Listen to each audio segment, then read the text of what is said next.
Welcome to Movie House Matinee, the first ever Cinema Kane podcast episode. Extended length episode, about an hour long. And today I wanted to tackle the subject of director's cuts.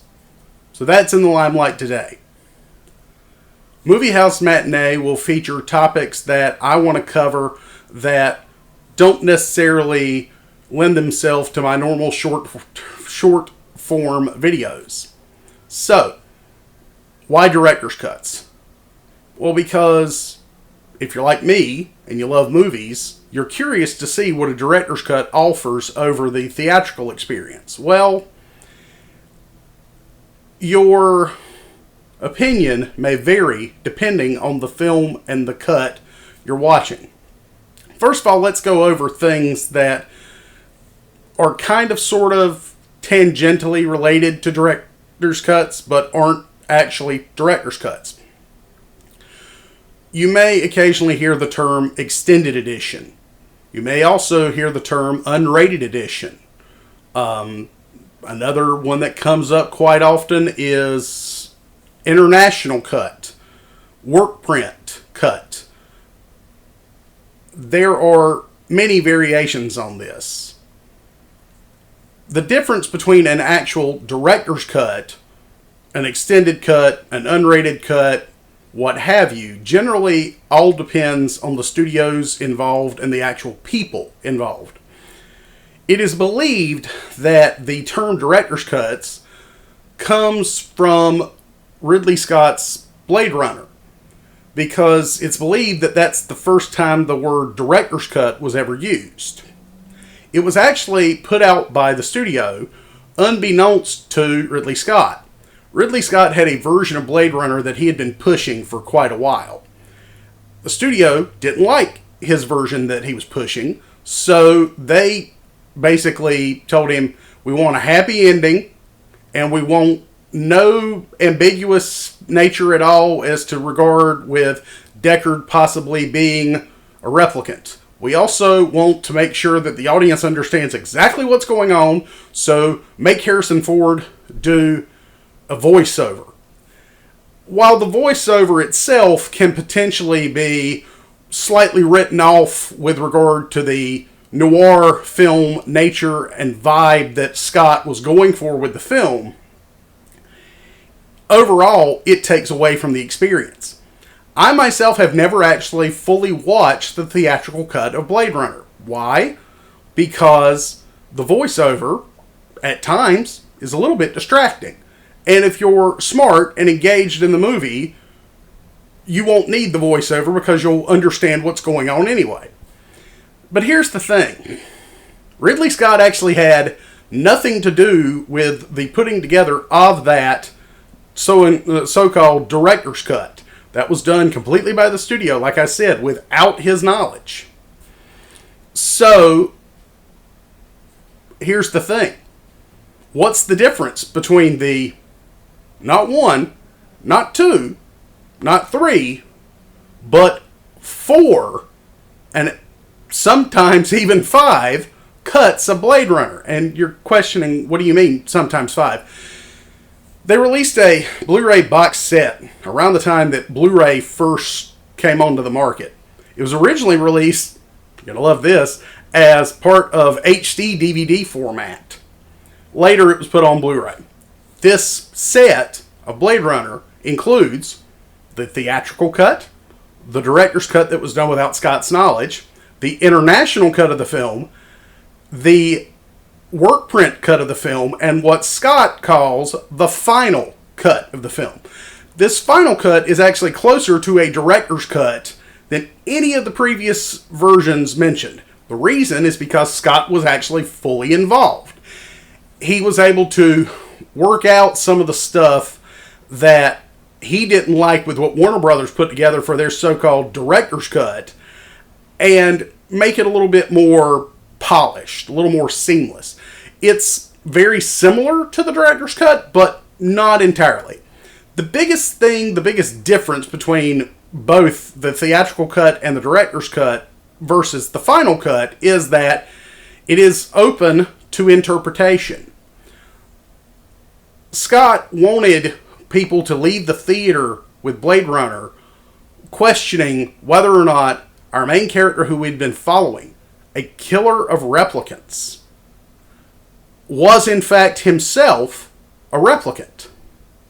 A question that is later answered in the many years later sequel, Blade Runner 2049. And I'll be honest, I love the final cut of Blade Runner. I think it is a brilliant film. I think that for my money, it is the best version of the film. Having actually sat through most of the other versions with the exception of the theatrical cut, it's superior in many levels. So to me, it does actually offer a more complete version of Ridley Scott's original vision for the film. But here's the thing. Not every director's cut is created equal. In some cases, a director wants to make a director's cut because he wants people to realize that it's a better movie than what you were shown in the theater. A good example of this is the, I want to say 2003, 2004 Ben Affleck Daredevil movie. That's right, there was a director's cut of Daredevil. Did you know that? Some people do, because some people like me collect physical media. There was a director's cut of Daredevil that took out a lot of the romantic subplot. In fact, it took out the sex scene from the theatrical movie and replaced it with Matt Murdock doing the thing that lawyers actually do. He defends a criminal in this version because they were able to take out that subplot. They put in some courtroom stuff that was shot but not put into the theatrical movie. Coolio actually plays his client in this scene. This version of the film, ironically enough, gets an R rating. I'm not sure how the courtroom stuff gets an R rating, but the sex scene is a PG-13. Go figure. It does actually offer up a compelling argument that Ben Affleck's Daredevil movie could have been better than it actually was. Along those same lines, you've got something like a director like Zack Snyder. Now, here's the thing. Zack Snyder can be a divisive figure in the film society, film in general. If you're a fan of film, you either love Zack Snyder or you hate Zack Snyder, or you're like me and you're kind of ambivalent to him. You neither love nor hate the guy. He's done some great movies that I absolutely love. I was never a fan of what Zack Snyder did with the DCEU. Flash just recently released at the time of this recording. I did go see it. It will be reviewed on the channel at some point, but right now we're talking about specifically the Zack Snyder stuff. And the reason we're talking about the Zack Snyder stuff is because he makes Man of Steel. Does fairly well. A lot of people didn't like the movie, myself included. Then he makes Batman v Superman. Again, divisive film. Best thing about that movie to me was Ben Affleck. I was expecting terrible stuff. Wow, Ben Affleck's been mentioned twice. I was expecting terrible stuff in Batman v Superman, specifically from Ben Affleck's Batman. But I'll be honest, he surprised me. He was my favorite part of that movie. My favorite part of that movie. I absolutely loved his Bruce Wayne. And, to my surprise, his Batman. A lot of people can either do Bruce Wayne or Batman, but can't necessarily do both. He manages it, just like Michael Keaton did. And the thing about the Snyderverse is it was a lot of hit and miss. That said, tragedy strikes his family. He doesn't get to finish Justice League. The studio, worried about how people are reacting to the overly serious tone of what Snyder has done thus far, says, let's bring in a Marvel director to rewrite and rework what Snyder wrote and also reshoot some things. And of course, we all know how that went. I didn't love Justice League. As a result, a lot of people have been telling me I need to check out the Snyder Cut. I've yet to do so, primarily because of what I stated earlier. I don't like a lot of what Zack Snyder did with the DCEU. Now, All of that said, this is not the first extended vision of something Zack Snyder has done with the DCEU, because he also did an extended version of Batman v Superman on Blu-ray, and it's been on HBO Max Max a couple of times. I did actually watch that. It's a slightly better version of Batman v Superman. I did actually find myself enjoying things that I didn't like in the theatrical cut more with that extended version. But again, we go back to extended version. Is it a director's cut? I guess technically it probably is, because I assume he oversaw that version as much as he did with Justice League. My thing is this. There are a lot of things out there with regard to director's cuts that I don't like. For example, if a director's cut is 4 or 5 hours long, I find myself going, oh God, 4 hours, 5 hours, really? It's not to say I won't put the time in to judge the film by that cut, but it is asking a lot of the viewer, especially if you're not necessarily a fan of the work. That's part of why I haven't taken the time to watch Zack Snyder's Justice League. It's so long. But again, we go back to extended cuts versus director's cuts. Lord of the Rings extended editions. I love those movies. I love the theatrical versions of those movies. Peter Jackson has actually gone on record as to saying that the definitive version of Lord of the Rings is the extended version of Lord of the Rings. That he actually thinks of those as his director's cuts, but he also thinks of the theatrical films as the director's cuts. He actually compared them to an abridged version of the Lord of the Rings books versus the full version of the Lord of the Rings books. That makes a lot of sense to me. In a lot of ways, I do think you can equate an extended version or a director's cut to an abridged version with a theatrical cut versus a fully fleshed out vision of a story or an idea with a director's cut. There are so many director's cuts to talk about. There really are. There are movies out there that I'm pretty sure most people don't realize have quote-unquote director's cuts. The Lethal Weapon franchise, for example. But again, not true director's cuts. On DVD, you can find director's cuts of Lethal Weapon, Lethal Weapon 2, and Lethal Weapon 3. These are actually the extended cuts they put on TV to make room for commercials. You know, they pad out movies sometimes to do that. And apparently they were so liked by people who saw them on TV that when they put them on DVD, they added in the swearing and stuff that was edited out on TV, but released essentially the TV cuts as director's cuts. Again, Warner Brothers, the same people that made a director's cut without Ridley Scott's knowledge. Just saying. I love character moments in movies. Now, unlike where you're getting extra story with something like an extended version of Lord of the Rings or a director's cut of Batman v Superman, with Lethal Weapon, you're getting more character beats. That's essentially all you're getting with the Lethal Weapon extended director's cuts, whatever you want to call them, because that's what they did for the TV version. They just added in little character moments that were not in the theatrical movie. And it's great. I love when I get to spend a little bit more time with Riggs and Murtaugh. They're great characters. All of this said, someone who I think goes overlooked for their character moments is one of the greatest directors of all time, Steven Spielberg. Spielberg released one of the greatest alien movies of all time. And no, I'm not talking about Kingdom of the Crystal Skull, nor am I talking about E.T. I'm talking about Close Encounters of the Third Kind. Did you know that there are 3 versions of Close Encounters of the Third Kind? There's the original theatrical version. There's a special edition where they enhanced a lot of the effects and added a few things in.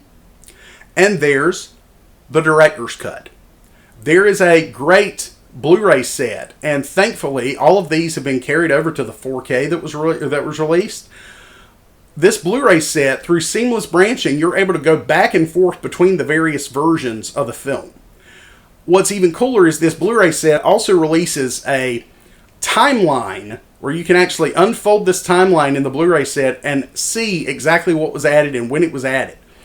The interesting part is you learn through looking at this timeline and through watching the various cuts of the film that one of the things that's cool about the director's cut that Spielberg did is that it adds in some of the character moments that were missing from the special edition, but that were in the theatrical edition, thus creating the most complete version of the story, because you get the character beats that he had in the theatrical edition, plus the enhanced effects.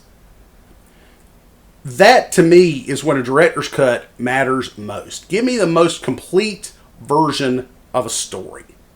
Show me what you, the director, were trying to convey to me in the first place. There are many stories of many movies, mostly genre movies, I find, of directors who were basically tied by the hands of the studio. The studio was like, oh, we don't like what you're doing, so we're going to overthink you, even though you're the creative we hired to make this. And what they do is they say, we don't think audiences will like that, because they test screened it in front of the wrong audience, because the director knew what his audience was supposed to be, whereas the studio thought the audience was someone else. So many stories of directors who just didn't get to put their version of the film out there. That's part of the reason I love collecting physical media, is because I can have as many versions of a film that are available on disc. They're not all available. They're not all available on streaming services. And I'm not trying to badmouth streaming services. Some of them are great.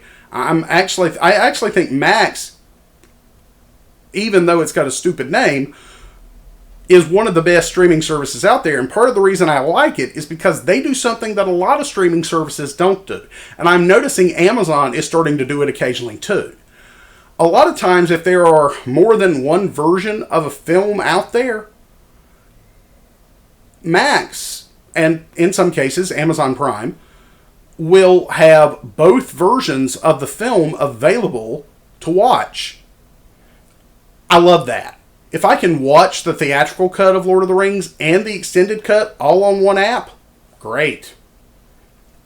That said, though, sometimes there are alternate cuts that don't necessarily do you a favor. This is where one of the worst films of all time comes into play. Highlander 2, The Quickening, also known as Highlander 2, The Renegade Cut, and Highlander 3, Highlander 2, The Final Cut. Highlander 2 was taken away from the creatives at one point, and they used what footage had been made. The insurance company took the movie away from the creatives and put together a movie. And they're an insurance company, not even a studio. The insurance company took it away from the filmmakers, put it together, and made a mess of a movie. All because the creatives were running out of money and were behind schedule. I get it. These kinds of things happened. The insurance company wanted to get their money back. The investors wanted to get their money back. However, if you've seen the theatrical cut of Highlander 2, The Quickening, it's so bad. So bad. But then, I think it was like 10 years later, mind you, a decade later, the creatives were somehow able to get their hands back on the film. They shot new footage with the actors now having aged 10 years in an effort to try and fix mistakes from that version. Okay? You got your first try. Now, I want to say it's like an additional 7 or 8 years after that, they re-edit the film again but they call it the final cut. None of these movies are good versions of Highlander 2. I enjoy Highlander 2 in a so bad it's good kind of way. Because Highlander 2 is not its predecessor. It's not Highlander. Highlander was a great movie, should have been one-off. One and done. Highlander 2 is an exercise in futility that shows that not every movie, regardless as to how good it may have done in foreign markets, should get a sequel. Now what's worse, Highlander 2, somehow they made a Highlander 3, and then a Highlander 4, Endgame, which includes characters from the long-running Highlander TV series, and then we get Highlander 5, which was made for TV. Now, I get it. People want to milk franchises. But if you've learned that people won't even check out the various versions of Highlander 2, well, unless you're me, I guess. I guess maybe I'm a glutton for punishment. But Highlander 2 is one of those movies where you go, okay, it's a bad movie. Why did you try and salvage this? Now, here's the thing. I can't completely crap all over Highlander 2 because I've talked about it so much and I've seen all the various versions. The art design in that movie is great. Post-apocalyptic world. They've done some really cool and interesting special effects in that movie. But they also tried to shoehorn in a lot of backstory that was not needed, not necessary, and quite honestly, ridiculous. And yes, I am talking about the planet Zeist. And you have no idea what I'm talking about if you've never seen it, but all the more reason to talk about it here and say, hey, these versions of these films exist. Maybe go look them up if you want to. Now I'm going to talk about something very controversial. Back in December, Avatar: The Way of Water was released. I did not like Avatar. I probably won't watch Avatar 2, unless, of course, those of you who actually stick out this extended episode demand I watch it, in which case I'll find a way, I'll watch it, and I'll review it. But right now, I want to talk a little bit about James Cameron and his obsession, shall we say, with creating special editions of his films. To my knowledge, the first time he did this was with Aliens, the second installment of the Alien franchise. He wrote and directed it. It's one of my favorite James Cameron movies. I love it. That said, there's a special edition, and the special edition does a lot of what I was talking about Spielberg doing with his director's cut of Close Encounters. He adds in character beats and moments that actually add to the characters in the story to the point that you find yourself caring about them even more. I like that. More of that, please, James Cameron. He does the same thing with his special edition of Terminator 2. I don't think he did a special edition of The Abyss, but I could be wrong. But then there comes Avatar. And Avatar has not one, not two, but three, technically four, yeah, that's right, technically four different versions of Avatar. There's the theatrical cut. There's the extended cut that adds 16 minutes of additional footage. And there's the, I don't even know what I want to say the third one was called like the Ultimate Cut or something. And it's got even more footage than the extended cut did. And it's it's over 3 hours long. I want to say it's like 3.5 hours long. It's ridiculously long. But then he also created what he calls the family-friendly version where they edit out all the swearing. Yeah. If you can find this disc, and I believe at one point in time it was actually on Disney Plus, there is a version of Avatar where they edited out all the swearing so that you could watch it with your little kids in the room. Yeah. Okay, fine, whatever. But here's the thing. While there are character moments added in to both the extended cut and the ultimate cut of Avatar, you find yourself going, there's no story added here. There's nothing truly special about these various versions of this film. I actually own the 3-disc Blu-ray special edition with all of these various edits on it. And I gotta say, it makes you wonder, what made James Cameron say, you know what, I'm going to make 4 more of these, but this first one I'm going to do special editions of, that's going to have extra stuff that we shot just because I can, because I'm James Cameron. Like, that's kind of how it feels. It feels like a lot of times there's a little more ego than there is art behind these special editions. That's not always the case. I do think that Spielberg, Peter Jackson, to some degree Zack Snyder, I do feel like there's some ego there with Zack Snyder too, with a lot of what he's done.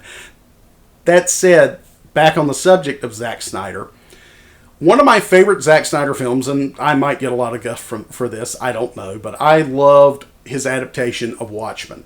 I know it's not note perfect. I'm a huge fan of the graphic novel, but I really did enjoy Zack Snyder's adaptation of Watchmen. The problem is, I own the Ultimate Edition of Watchmen. There are 3 versions of Watchmen as well. Theatrical, Director's Cut, Ultimate Edition. Theatrical version is what you saw in the theater, obviously. Director's Cut adds in more story, making it closer to the comic book. But the Ultimate Edition strives to give you the full comic book experience. In the comic book Watchmen, it gets intercut with a kid reading a pirate comic called Tales of the Black Freighter. So there are moments in the book where you're suddenly reading this pirate comic, and you're going back and forth between the story of the Watchmen and this pirate comic. They made an animated version of Tales of the Black Freighter that they released separately on Blu-ray and DVD to try and tie into the theatrical cut of Watchmen. The Ultimate Cut takes the director's cut of Watchmen and Tales of the Black Freighter and gives you an over 3-hour experience where you actually get Tales of the Black Freighter intercutting with the Watchmen movie, just like the Watchmen comic was intercut with Tales of the Black Freighter. It's an interesting experiment, but I can honestly say I've only watched that version of Watchmen maybe twice. More often than not, I watch the director's cut because it's a bit jarring when you're watching the Ultimate Cut to go from live action to animated. That's just my experience. That's how I feel. All of that said, again, all of this is in the eye of the beholder. Do you like the thing you saw in the theater? If you do, you might like this. You might not, because it all depends on how much time you want to spend invested in that particular movie's universe. Speaking of the various editions of film, I am wearing a somewhat appropriate shirt. I don't know if you can see this, but it's Dune. I love the new Dune film from a couple of years ago, and I'm so excited to see Dune 2. That said, my love of Dune started with the 1984 David Lynch film. And I know a lot of people probably are like, ugh, I don't like that movie. And that's fine. You don't have to like the same things I like. I'm just here to talk about various versions of movies. Interestingly, many times studios will recut, retool a movie without the director's knowledge. We've already touched on this. However, there is a version of Dune, the David Lynch film from 1984, that he refuses to even acknowledge. He actually had the name Alan Smithy, which is the name that directors give on a film. You know, say a film by this director. Well, if you're ever watching a movie and it says a film by Alan Smithy, that means the director of that film disowned the film because they thought it was bad. The extended edition was made for TV, and I don't know how many times it actually aired on TV, but for years it was a sought-after treasure by media owners like myself. I have the film. I did know that David Lynch disowned the extended version of the film that the studio did for TV. But I'll be honest with you, it's an interesting look at that film. I do think the theatrical version of the film is better in that case. That the extended version that the studio did for TV, not great. It is nice to be able to look at the two, though, and go, oh, see, yeah, I like what Lynch did here better than what the studio tried to do here. There are so many things you can talk about with regard to the various versions of movies that exist. Some of my favorites are things that started as bootlegs. For example, when I did my Halloween franchise overview for Halloween last year, in October last year, I talked about the producer's cut of Halloween 6, The Curse of Michael Myers. The producer's cut for years was sought after by fans because it was known to be a better version of a film than what we actually got. The studio test screened that version of the film for 13-year-old kids. Show me a 13-year-old kid that has any true filmic knowledge and knows what a film actually needs to be able to tell its story. I'm not saying there aren't some smart 13-year-olds out there. I'm just saying I think if they had maybe made their target audience a bit older, like maybe 20-somethings, because let's face it, 20-somethings go to see horror movies too, just as much as teenagers do, that the producer's cut, which became so sought after and was eventually put into the Blu-ray box set and eventually later released on a separate Blu-ray, it's a better version of the film, and I honestly wonder if we would have gotten the theatrical version we got by the studio, if the studio had taken the time to actually test this better version with a different audience.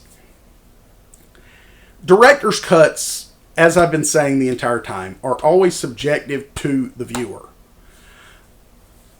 Personally, I think the biggest cash cow for extended cuts or various other cuts of films come in the form of how can we exploit this even further. A good example of this is something like the unrated cut. The first film to truly popularize the unrated cut, to me, is the American Pie franchise. I was in high school. I was either a freshman or going into my sophomore year of high school when American Pie came out. And that movie was passed around on VHS like pornography. I mean, let's just get real. It was seen as taboo. It was seen as this terrible, terrible thing. And, of course, that just made teenagers want to watch it even more. So, of course, this movie is talked about, and then they finally release it on DVD, and there are two versions available. The R-rated version and the unrated version that's got this, it's got a different cover, and the cover's much more suggestive. I'll throw it up. But it's got this little red square, and it says the version too hot for theaters, the unrated cut.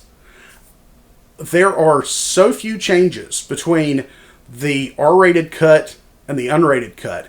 I can tell you when I'm watching which one based on two things, because they changed two things. That's it. It's not a huge night and day difference, but it was enough that the MPAA was like, oh, nope, you can't do that. You got to change those things. They changed them. They got their R rating. But it is funny to think that just two changes can get you an R-rated cut. Again, though, the unrated cut is not just American Pie. I can't tell you how many horror movies I see all the time that say the unrated cut, more gruesome, more terrifying. More and more, they're starting to release horror. I've reviewed both Terrifier movies on this channel.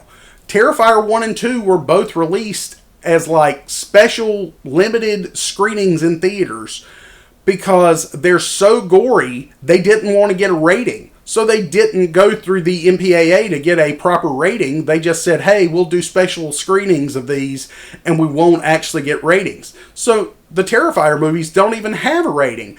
That's not unusual, though. Dawn of the Dead, the 78 version of Dawn of the Dead, did not get a rating specifically, and as a result, they were only allowed to be shown at like 10 o'clock and midnight. I guess what I'm trying to say is that the long and the short of whether or not a theatrical version versus a director's cut does in fact add to the viewing experience is all in the eye of those of us that want to seek them out to see what the differences are. As someone who's been watching movies his entire life, loves movies, loves the art and artistry of making movies, I want to know what the filmmaker's actual intention was. With something like Highlander 2, I still don't quite know what they were going for because the various versions of that film changed this and changed that. But as a result, I find myself occasionally thinking about Highlander 2 because I'm still trying to wrap my head around it. A great example of a director's cut that knew its purpose from the moment the filmmaker decided to do it is Richard Kelly's Donnie Darko. The Donnie Darko we saw in theaters, or you got on DVD when it first came out, because that movie was a DVD darling. It did way better on DVD than it did theatrically. That movie is great as it is, but the director's cut did something that a lot of people were clamoring for. That movie is a bit ambiguous at times. It lets the viewer decide what they want to make of the story that Richard Kelly was trying to tell. But the director's cut sought to make it more clear. You get excerpts from the book that kind of explain more and more about what the time travel involved in the story is. You get explanations as to who Grandma Death is and all this other stuff, and as a result you find yourself walking away from the director's cut of Donnie Darko understanding the film and therefore the filmmaker's vision better.